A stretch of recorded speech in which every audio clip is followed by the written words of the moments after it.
Bagaimana perasaan Mas Prabowo soal etik? Enggak semua etik.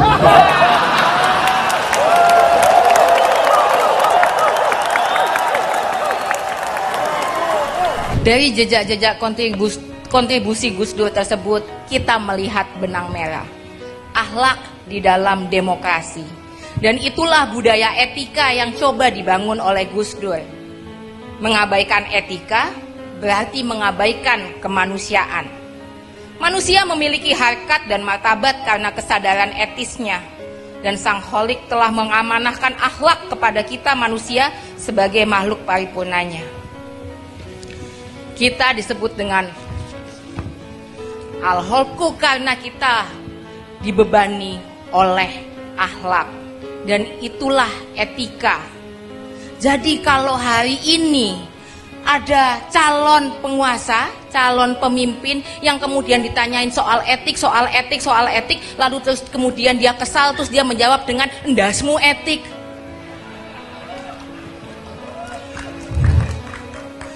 Maka kita tahu bagaimana ia meletakkan harkat dan martabat bangsanya.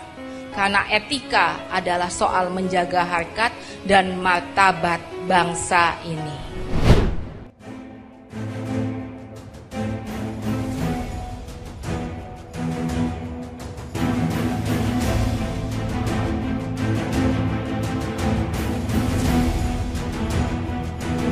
Halo sahabat Indonesia, kita bertemu kembali dalam Opini Rudi edisi hari Senin tanggal 18 Desember 2023. Sahabat Indonesia, minggu kemarin selama 1 minggu ini kita disuguhi polemik video yang beredar di media sosial, media mainstream tentang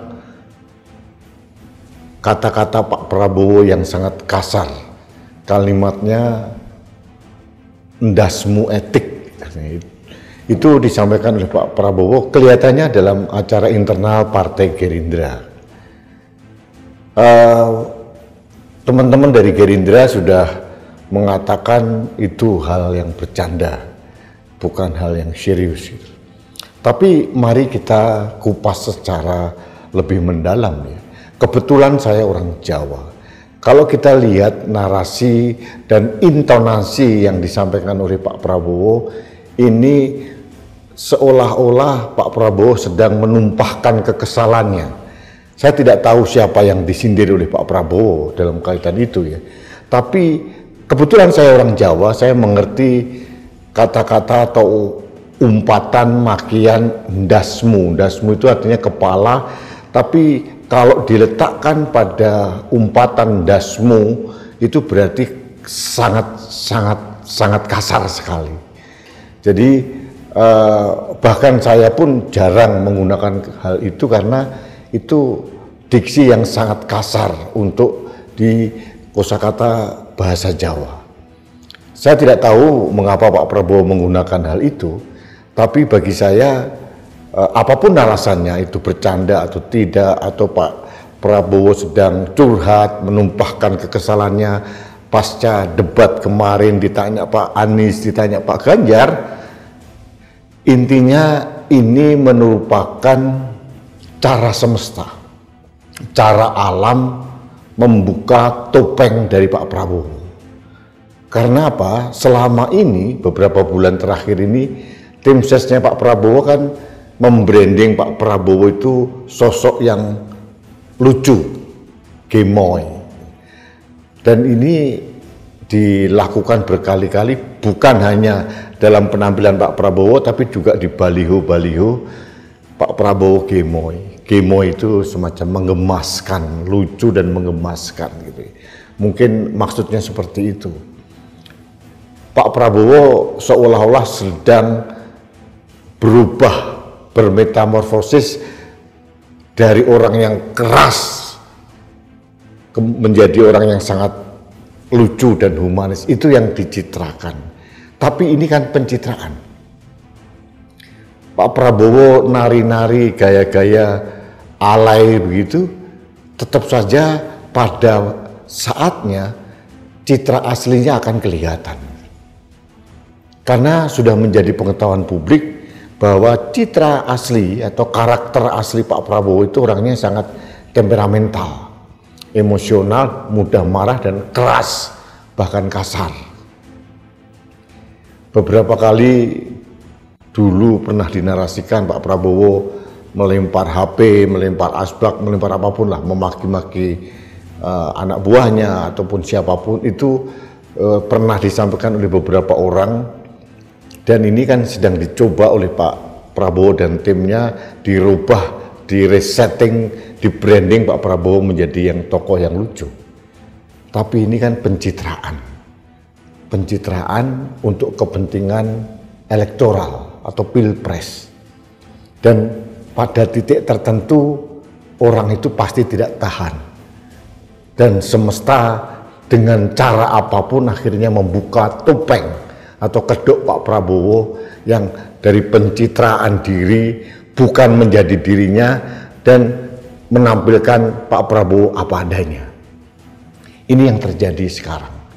Jadi lepas dari bantahan dari teman-teman dari Gerindra bahwa itu bercandaan atau apapun, itu terkesan memang salah satu cara alam untuk menelanjangi seseorang yang selama ini berpura-pura.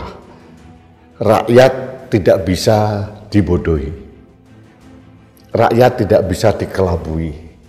Tuhan melalui semesta ini selalu menemukan cara-cara yang jitu untuk membuka kedok seseorang, untuk membuka topeng seseorang. Sekuat apapun orang untuk melakukan pencitraan dirinya, akhirnya ketahuan aslinya seperti apa. Dulu mulai tahun 2012 sampai 2014 kemudian 2019 masyarakat Indonesia disuguhi pencitraan dan menjurus ke mitos bahwa Pak Jokowi orang baik. Hampir semua orang sepakat bahwa Pak Jokowi tidak pernah marah.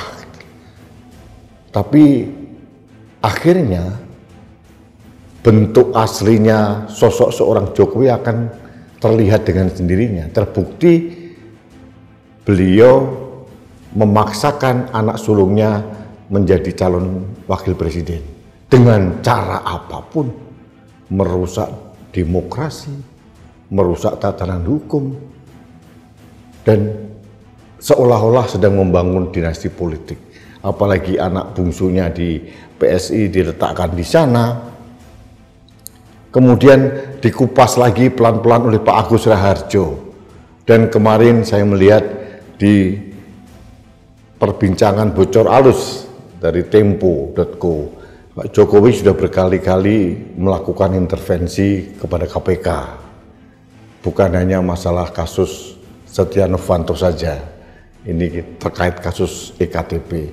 Ternyata terbuka semua. Inilah cara alam, cara semesta. Gitu. Sama halnya dengan Pak Prabowo sekarang. Gitu. Jadi topengnya dibuka. Bahkan kalau menurut saya pada saat debat pun Pak Prabowo terpancing dengan pertanyaan Pak Ganjar maupun Pak Anies sehingga keluar bentuk aslinya. Sangat reaktif, emosional, dan temperamental. Itu sosok asli seorang Prabowo yang sulit dipoles dengan cara apapun, termasuk dengan polesan kemo. Jadi intinya sahabat Indonesia, ingin saya katakan bahwa sekuat apapun seseorang memasukkan pencitraan dirinya, semesta tidak akan membiarkan. Karena Tuhan itu sayang dengan bangsa Indonesia, sayang dengan rakyat Indonesia, dan tidak mungkin membiarkan masyarakat Indonesia yang berjumlah hampir 280 juta ini terkelabui, terbodohi, terbohongi dengan pencitraan palsu oleh siapapun. Ini yang ingin saya sampaikan pada kesempatan ini. Baiklah sahabat Indonesia, terima kasih Anda telah mengikuti Opini Rudi. Kita bertemu kembali dalam Opini Rudi selanjutnya. Salam satu Indonesia, salam Pancasila, salam Indonesia damai.